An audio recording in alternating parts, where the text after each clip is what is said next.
Welcome, dear listener, and thanks for joining us. I'm Yanto. And I'm Stephen. And this is a podcast all about the weird and wonderful world of the dark comedy anthology series, Inside Number 9.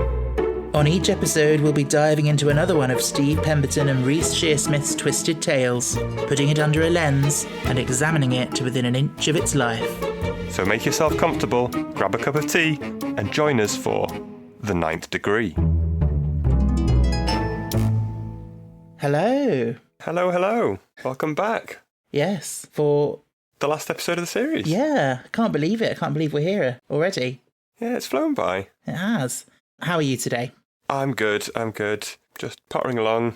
How about you? I know it's been you another week off. Yes, don't be jealous. Yeah, it's okay. I had to take my car into the garage today. Okay. Which is not one of my favourite things to do. Because, no.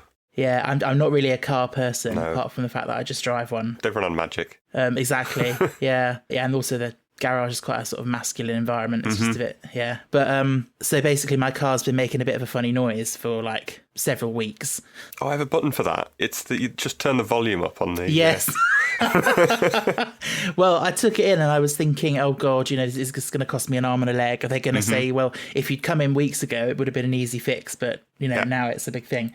But I was so lucky, and it was such an easy fix, and it didn't cost me much at all. Oh, good.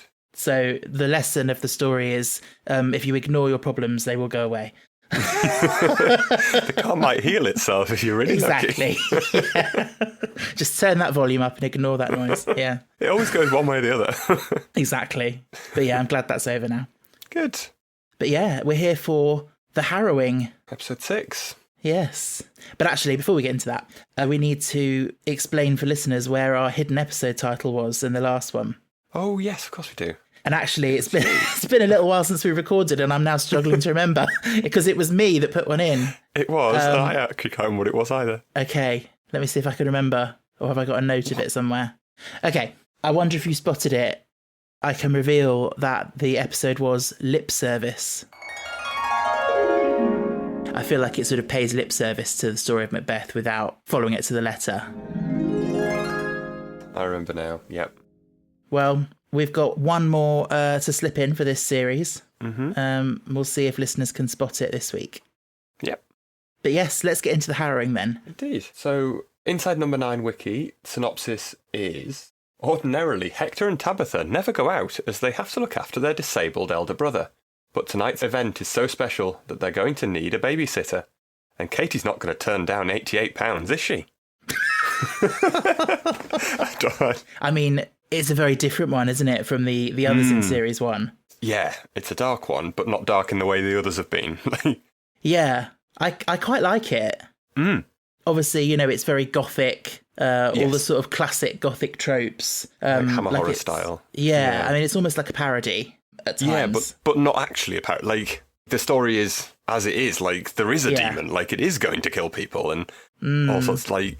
Well, we'll get on to that because I have some... questions and thoughts about that, but yeah. Okay. But yeah, well, I mean, it's like ticks off a checklist of all the like gothic novel things as well, like, an old house, and there's some ailing relative sort of secreted away upstairs, and the visitors are forbidden from going up there, and it sets the scene in a sort of a way that we all recognise. And obviously a great cast, with Helen McCrory. She's fantastic. I love her, yeah. She's really great. And even though her and Reece don't have a huge amount of screen time, what they do with it is great. And they're quite sinister, but also still manage to get quite a lot of jokes in as well. Oh, yeah. Even if I don't know if they're intended to be jokes from their point of view, but they do. Yeah, I like the joke about the wax fruit. Bananas are quite cheap if you buy them brown. And then she's completely deadpan, and then she's just like, I'm joking, of course. And then obviously, so our protagonist for this episode is Katie, a schoolgirl. Who is house sitting essentially in this house of horrors. I mean, ostensibly, what does she think she's meant to be doing? Just sort of sitting around for a few hours? I suppose, yeah, just making sure no one breaks in and burgles the place, yeah.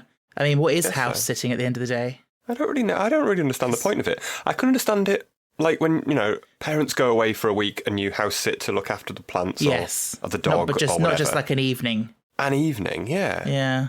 Surely you go out for a few hours and don't have to worry that someone's going to break in. I suppose, well, yeah, obviously we know that it wasn't really for that purpose. But, Yeah. But from her point of view, like, I guess she's young and naive and... I guess. Yeah. She's just gone 88 quid's a lot of money. Yeah. She's a very likeable character. Mm-hmm. Very sort Yeah, of she's sweet. normal, down to earth. Yeah. Good actress as well. I'm not sure what else she's been in.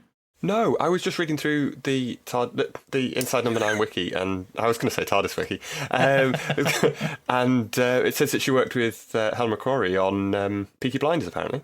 All right. I've not seen that. Me neither. No. It's a very straight man show, I think. Yeah, I get the impression. But yeah, so they have this kind of contrivance that part of the street is in a mobile dead zone. Mm-hmm. Nice little convenient. It is convenient. Like you said, trope from a horror film type yeah. thing. And it's quite funny the way that Reese's character keeps saying, your phone is in a state of outage. Why use one word when six will do? Exactly. But when I was watching it just prior to recording, I thought to myself, well, she's obviously on the phone to Shell at the start of the episode. Mm-hmm. And she says to her, I'll text you the address, shall I? And then her phone runs out of signal because she's come to that area. Yes. So she can't obviously text her the address. So from her point of view, how has Shell turned up at this house? Well, yeah, I was going to ask that. I wondered. I guess she gets thrown by what's going on and doesn't question it. Yes. But... Or maybe she forgets and thinks she did text her it or something. Yeah. But, yeah. Yeah, I did wonder that one. That's quite a clever little hint that you won't pick up on. Exactly. So obviously, just in case anyone's forgotten, the twist turns out, so she has this friend, Shell, who turns up and then is sort of exploring the house with her. And then it turns out at the end that she is part of this church of nutters. Yeah. She does a great job, Shell. I love her. She does. I enjoy the character. She's a bit like a cartoon character. Oh, yeah. She's not very real, but... She reminds me of Tracy Turnblad from Hairspray. Right. With the big hair. Yeah. She's very funny. But then watching it on a rewatch when you know the twist, I do question like her character, and it's like, I'm not sure I buy it so much. It is weird. And like how long she maintains this character. Yeah, and like presumably they're pretty good friends. Like she must be like one of her best friends. Yeah. Hence like why she was her first port of call to ask her to come over. Yeah. And yet she doesn't know that she's got this deep connection to this slightly unusual church. Shall we put it that way? It's a little flimsy, isn't it? Yeah. I love the house. It's a beautiful house. It is, yeah, and I feel they've used it in several episodes as well. Yes, it's in at least 3 or 4, I think. I don't think the outside is the same as the inside, is it? I think they're two separate houses. I would imagine. It looks a lot bigger on the inside than the outside. Well, we know all about that. But it's an awesome house, and it's another one of those ones where the house is very much a character in the episode sort of thing. Like, there's all these different rooms that they journey through in the story. And then they've got all this religious artwork on the walls depicting the harrowing of hell, which, I mean, I'm not a religious person, so I wasn't particularly aware of this concept. No, I don't think I was. Well, I knew that there are parts of Christian stories which are not part of the Bible, which they call apocryphal. Yes. So it seems as though the harrowing of hell is part of that.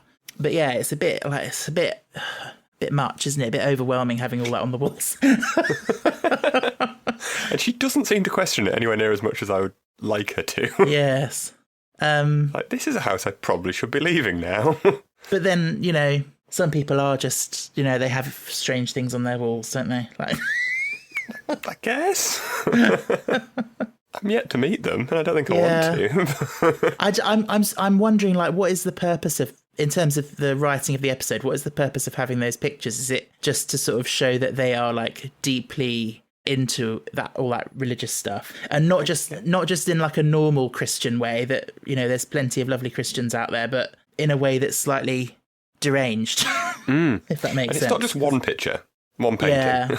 There must be like 20 of them in there or something. And this whole thing with their brother that is supposedly possessed by a demon.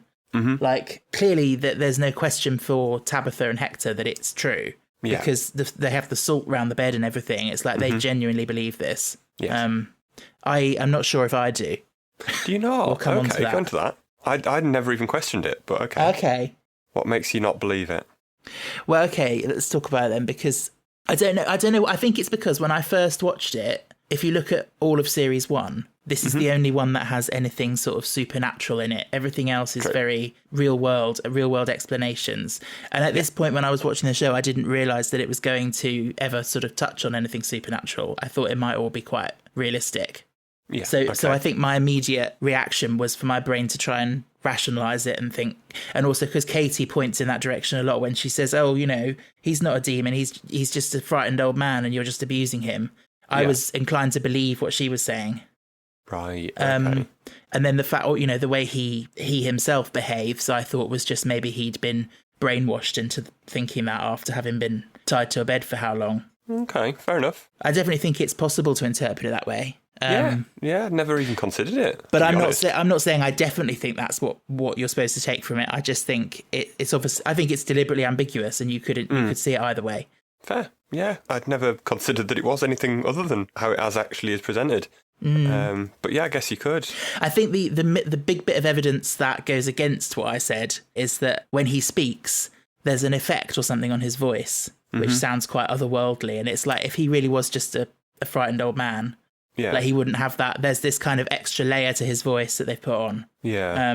So that unless that's just, you know, in someone's imagination or something, but that suggests it probably is supposed to be true. Yeah. But speaking of Andras, the makeup and everything, they really went all out. Yeah. It's incredible. Horrific. very uncomfortable to watch. Yeah. You kind of can't bring yourself to. It is especially grim. when you see him right up close at the end. Those final moments and that final shot are just absolutely horrific. Should we talk about Hector? Yeah. He's not in it for a huge amount of time. No. He does make me laugh, though. Yeah. Very funny. The way he says, no, not Michael Jackson. Which is a great joke as well. It really is. Yeah. Very funny. He's an interesting character. Yeah, because, like, you know, it's playing into this gothic stereotype. And he even says to her, you know, I'm not a vampire. Even though he is very much of that stereotypical thing. Yeah. But he's so pale. Like, they've put so much makeup on him to make him pale. Yeah, does he just never go outside? Has he got a vitamin D deficiency? Well, they never leave the house, do they? And they don't, curtains do all they? seem to be shut, so I'm guessing they never see sunlight. Makes sense. Because even when she's at the door, she has her sunglasses on, doesn't she? Oh, yeah, she does, yeah. So I'm guessing they never even set foot outside. I don't know how they get any food, but I assume Deliveroo. Well, they don't have the internet, do they? They don't have the broadbands. True, no broadbands, no. Yeah, and they must, because they get their milk and rusks, so they must go out, or they must have an arrangement where someone delivers it. People from their church, I guess. Oh, exactly. They go to the church, so presumably they do go out. Yeah, unless that's in like some underground crypt under the house or something. I could totally imagine that. Yeah. Where they all wear robes. Oh my god, yeah. Chant in Latin, yeah. Yeah.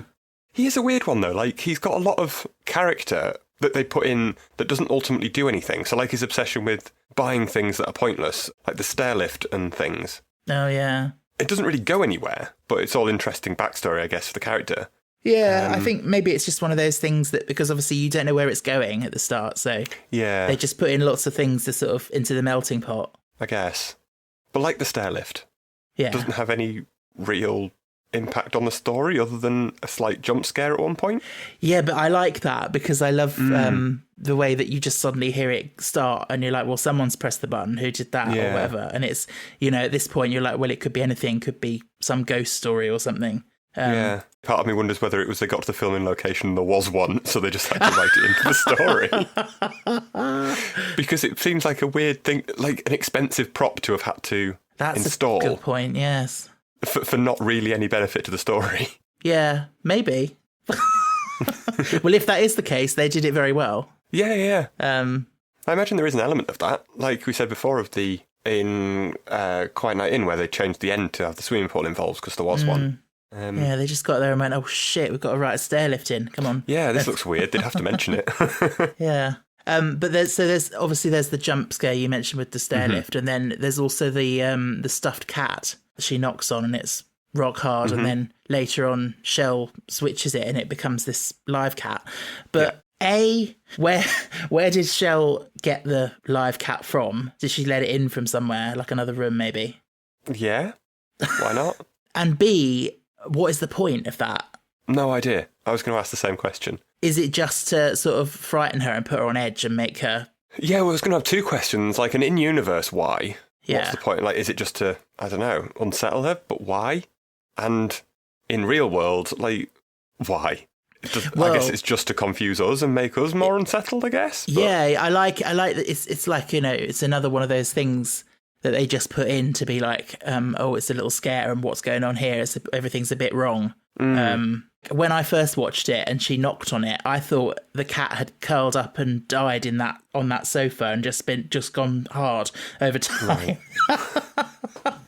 Right. Apologies to any cat lovers listening, but yeah, I don't know what the point of it is. I think it is just to sort of frighten her. The same with the stair lift. Like, what's the point of sending the stair lift down on its own? I don't know. Like, I could understand if it was some sort of, I don't know, test to see what her character was or something, but it doesn't really give them anything. No, and they've already decided before all that they're going to use her. For this new host. Which I don't really understand. So they mention that she's, what do they say? That she's got the right strength of character. Yes. But, like, she's already immediately running away, which I suppose is sensible, but it's not exactly strength of character, is it? Well, I suppose it's a self-preservation... I don't know. Isn't cowardice self-preservation as well? Well, it is, but I mean, she's not like... If you compare her to Shell, like, Shell's very just sort of floaty and, you know, whereas Katie just feels a bit more feet on the ground and... True. Yeah. So I guess that's what they mean. I guess so. And what are the pliers for? It's an awesome image, that beginning where she's putting out the drink and the rusk and the pliers. And you're like, oh, okay, right, this is where we're going. Yeah. But what's she using them for? I hadn't thought about that. Extracting teeth. They keep growing back. Yeah. And what is this business about he doesn't have a mouth? And then it's just him bandaged up. Like, why did she say that? Was it just to make her curious? Yeah, but then telling her not to go upstairs, but then making her... I don't really understand. Again, I think that telling her not to, it's like reverse psychology, isn't it? If you keep telling her, and then when she asks Hector about it, and he's like, no, you have no need to go up there. It's very, you know... but then they ring the bell to make her go up there. So exactly. I think it's deliberate. I think they know that telling her not to is going to make her more curious. But surely if they didn't say any of that and said he's got a bell if he rings it, he needs help, she'd have just gone up and anyway. That's true, isn't it? I don't know. I don't know. Damn you and your logic. It's the problem with a lot of horror films of, like, it all works great for the audience on the first watch when you don't know what the resolution is. But once the resolution's in, it should then make sense retrospectively definitely. To you. But a lot of these are just kind of in there just to build atmosphere. Yeah, like I said, I do enjoy this episode a lot, but I think that's what drags it down for me, is that there's a lot of sort of holes and sort of like, well, I didn't really understand why that was there. Yeah. The little tinkly bell, though, and then also the score that goes along with that, like the tension is so well done. The score throughout this episode is amazing. Yeah, and that sort of very 80s-y sort of synthy noise when the bell first rings really sets you on edge. Yes, so good. I did love that point. When they talk about having the party line, is that still a thing? Like, I know this is 10 years old now, but even 10 years ago, did party lines still exist? I doubt it, but I think it's a very old-fashioned house, isn't it? Because I know my gran used to talk about having it when she was younger, but I don't know about any time this side of the 80s. No, I think the whole thing is like a time warp going into this house, isn't it? So, yeah, I don't really question it from that point of view. But yeah, it's a bit strange. Is their neighbour, who also owns the phone line, like, are they in on it? Are they, you know, using the phone so that she can't call outside or... Well, I was going to ask that, whether it even is a party line, whether it's just another phone in the house that Hector and Tabitha are chatting on to make it look engaged or something. Put on funny voices. Yeah. We've got nothing else to do. No. But yeah, I was wondering whether that's like, we said about it being a stuck in time thing of like, if they've been, in their mind at least, guarding this demon for the last 50 years, they haven't maybe moved on from being 10 or however old they were when it happened. They're probably not mentally grown up very much because they're not going out, they're not interacting with people. So that's probably why they don't want their broadbands and stuff. Yeah. I just think it's the episode becomes much more interesting if you do go down the interpretation of he's not really a demon, and that that almost their kind of religious obsession has sort of warped their understanding of their brother. Yeah. So I wonder if you did the same research as me on the names of Andras and Castiel. I didn't know. I know of them as being sort of demonic-y type names. Well, I'm sure they've been in things. That's what I found that was really interesting, was that Andras is a demonic name, whereas that's actually the name of the brother is Andras. But then Castiel apparently is an angel's name. Oh, okay. And then that's the one that they refer to as the demon. It's kind of interesting inversion. Yeah. But that would make it interesting if the whole thing is a flip of, well, maybe they are devil worshippers. Maybe that's a little hint. Maybe they're devil worshipping, and to them, the demons are angels. Yeah. Oh, that would be cool. And we can't let the good person out. Like, yeah.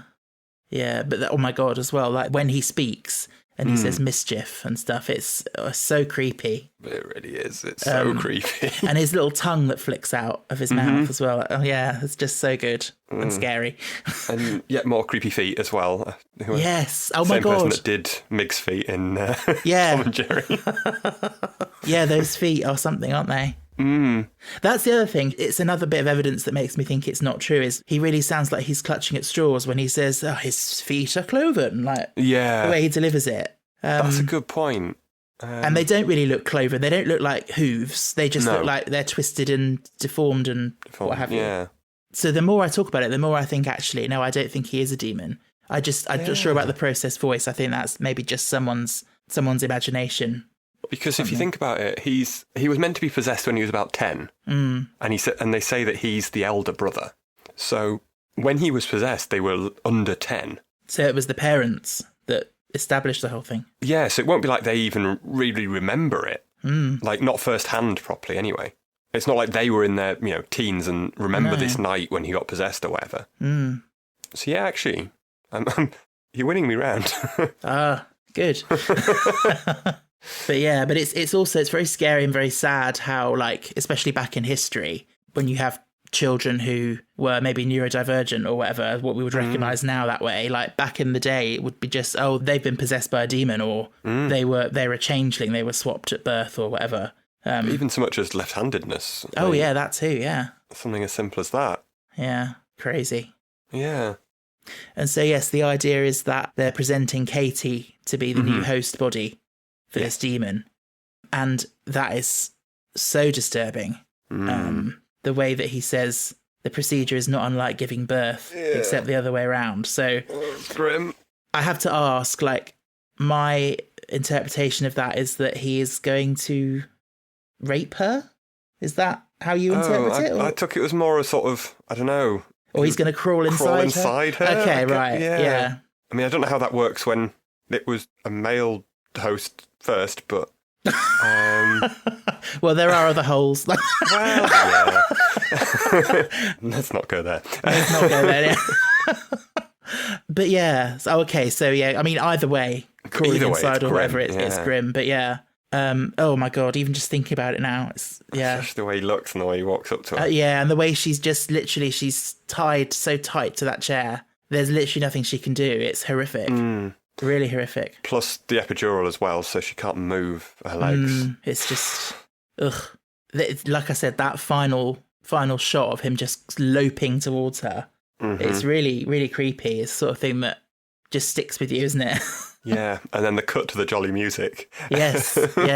Somehow makes it even worse. I think I remember reading that a lot of viewers were a bit disappointed with the ending and were a bit like, because it doesn't really sort of confirm anything or whatever. You just see him moving towards her. I think people were disappointed by that, but I don't mind it. I think it's quite good. No, I float between the category of I don't like when things are open-ended, when it feels like it's because the writer didn't know what they wanted to, couldn't work themselves out of a corner. Whereas here I very much feel like it was fully intentional that it's meant to be ambiguous. Yes. Or more to the point, like it's what follows is so horrific that they're obviously not going to show it. So you're just left to infer. Okay. Yeah. But either way. Yeah. Whether he's a demon or not, either way, it's pretty horrific. Exactly. But also, like, apparently they experimented with various different endings before settling on this one. Interesting. Okay. So, and it makes me wonder, like, what, how else they could have ended it. Because I think when I say alternative endings, I think that is essentially from the moment that they go up and discover Andras. I think from then onwards, there were different options. Yeah. So I think they had this solid idea of this house and this creepy environment and the brother being upstairs and this and that. But I think they must have talked about different ways for it to go. But yeah, it would be interesting to know what alternatives they had in mind. Yeah, definitely. Yeah, because now the more we talk about it, the more I'm unsure. And yeah, I think I quite like that. Sort of leaning towards, yes, it's all real, but not giving you that categorical proof that it is. Yeah. But it'd be interesting to know, say it isn't real, then what happens to Tabitha and Hector when their world comes tumbling down? Oh yeah, because they've lived their whole lives believing in this myth. Yeah. I think they're so in it and so believe it that whatever happens, they would rationalise it to themselves that, okay, it's now in Katie or whatever. Yeah. Even if she's saying, no, it's not, I'm fine. True. Yeah. The pragmatist in me goes, why have a line of salt round their bed? Why not just put a line of salt round his bed? Yeah, that would make so much more sense. Then he would just be contained to that bed and you're all good. That makes so much more sense. But it's a cool shot, though, going into his room and finding it. This is why I shouldn't write screenplays, because there'd be no tension. It would just be logical and it would just be... People will be leaving immediately and the film will be over in 10 minutes. You've got creepy paintings on your wall, I'm out. Yeah. I've got this really creepy friend, she'll come and look after your house for the night. Yeah. This is very much her thing. Yeah. She's very funny, Shell. Yeah. I can't stop going round in my head, just her voice going, ask them how they did the cat. It's like Chessington for old people. Oh, yeah. I suppose she's just she's so naive and impressionable that that's how she's got swept up into this whole culty thing that's going on.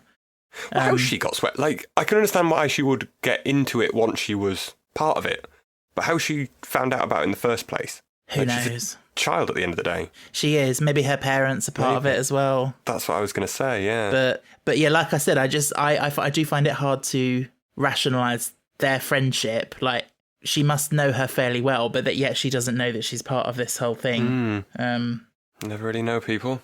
I suppose that's true, yeah. For all you know, I'm part of some crazy cult. Well, who knows? It's that pentagram on your wall. So where did you get a taser from? Oh, yeah. But that's just funny, isn't it? And the way that Tabitha seems to look like she's really enjoying it. Oh, yeah. But no, I like you say, like, where does he get it from? But then they actually, like, they spotlight that when Katie then says, like, you don't have broadband, but you've got a taser. Like, yeah, true.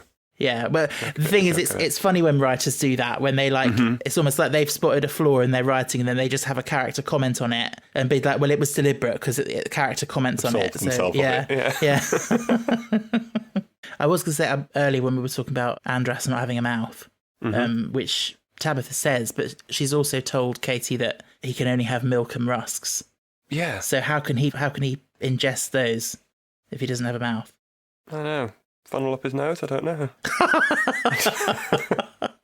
So, yeah. But would you question that as a first-time viewer, or do you think you just get swept up in it?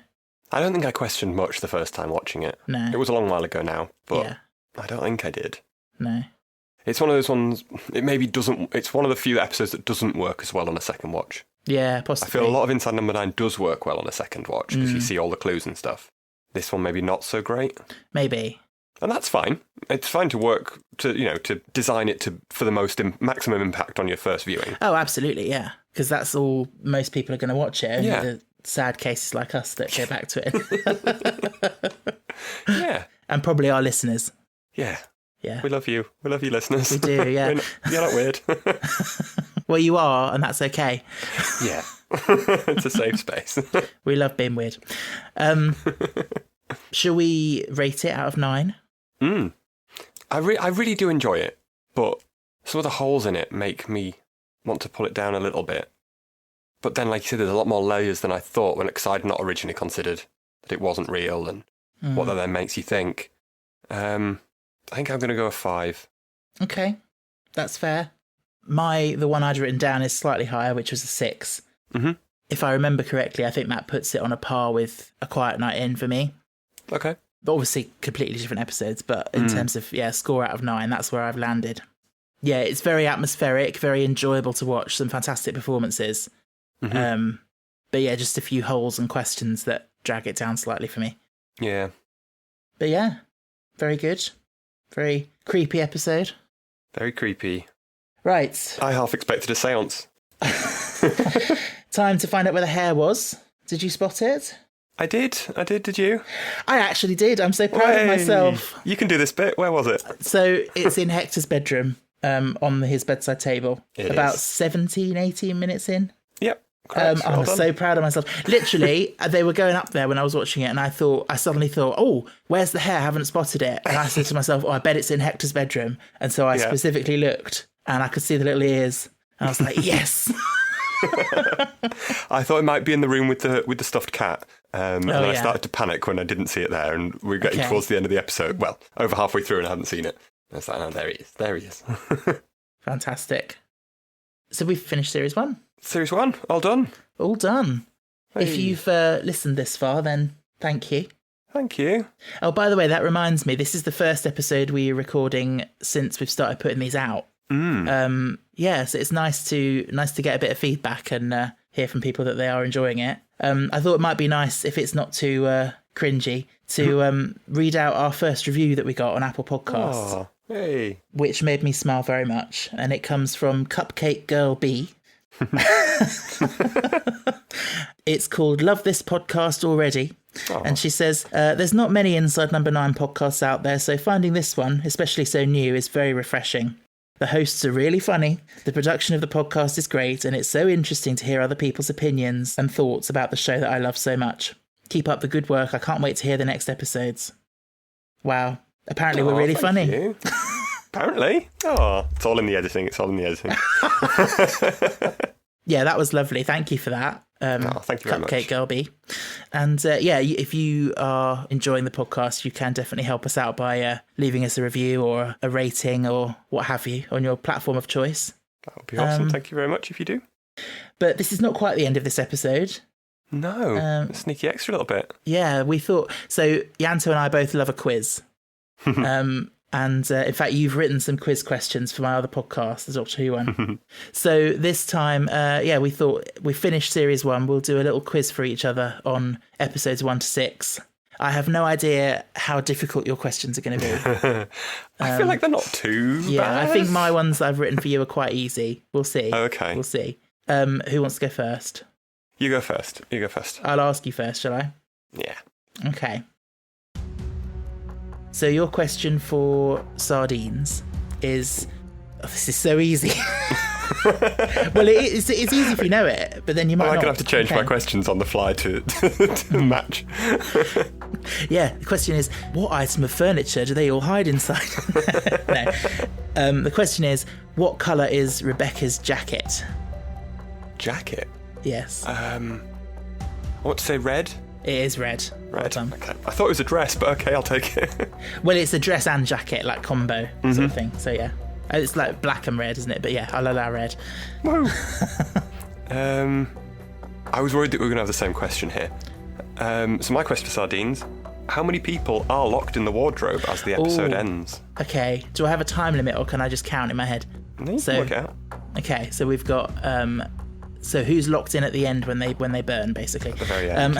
Okay, so you've got Rebecca, you've got Carl, you've got Rachel, and Lee, the boyfriend, is in there. You've got can't remember their names, but Julian Ryan Tutt and his wife. Yep. You've got Anne Reid's character. Mm-hmm.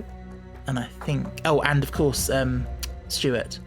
I think that's it, which makes 8. Is that correct? No! You're off by quite a bit. Oh, they went and hid under the bed, didn't they? No, they're all in there. So have I missed some? Yeah. Who have I missed? Stinky John. Ah! The dad. Andrew. Ah! He's the main one. And Jeremy, the ex-husband. Oh, fuck. I was so confident. Or the ex-boyfriend, rather. 11. Okay. Oh, damn. Okay, 1-0 to you. Right. Your question 2 from A Quiet Night In. This is so easy, I'm sure you'll know this. How much do 2 items cost from Paul's cleaning supplies? Is it £10? It is £10. Well done. I don't think mine's too difficult. What colour dress is Sabrina wearing in the photo that gets smashed? Oh my god.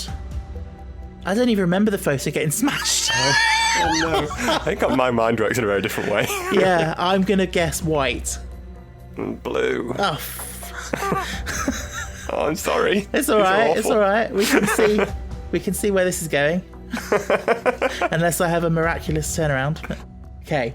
Number 3 from Tom and Jerry. What topic was Tom's class assembly on? Oh.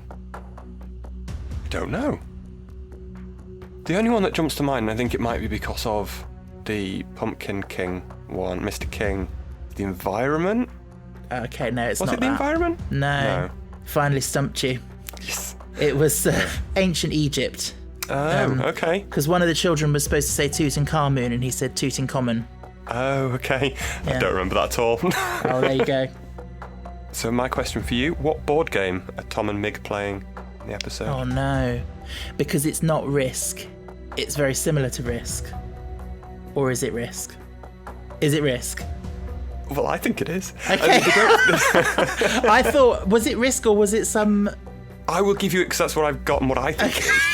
But in your defence, they don't actually say, but the board looks it's exactly the same as a Risk board. But then there's been multiple iterations, I guess. I mean, I've never played Risk, but I have a vague idea of what it is.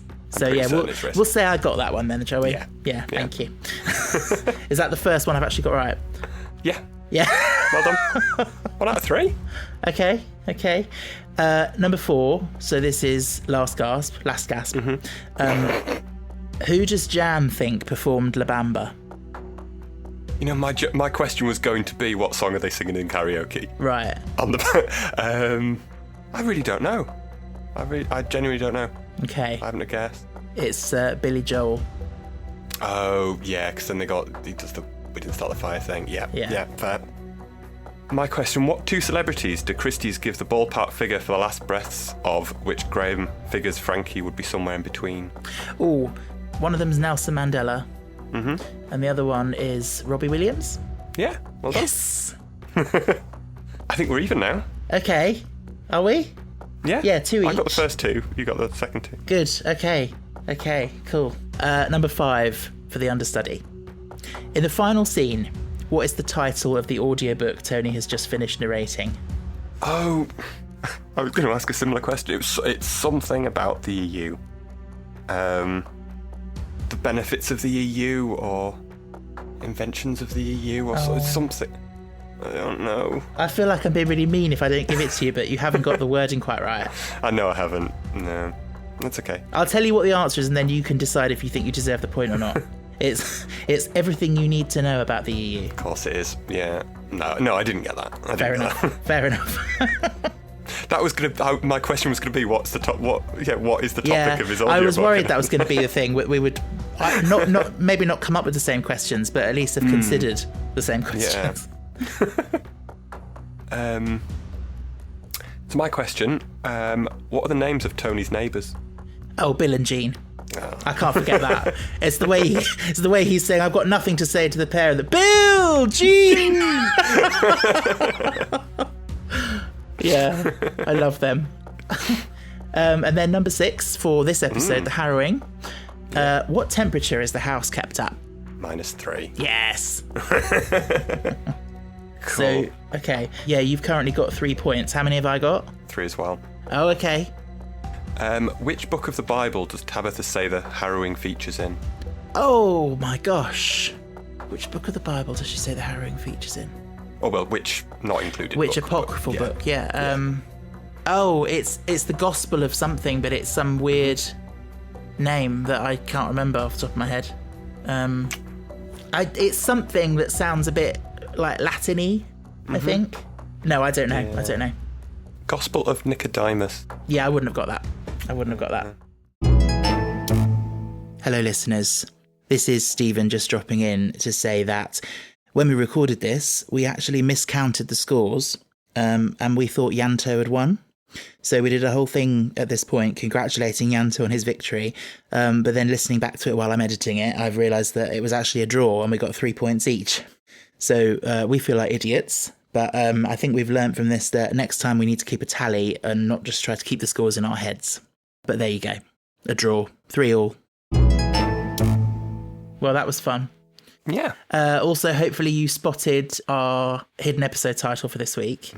Because it's the last one of the series.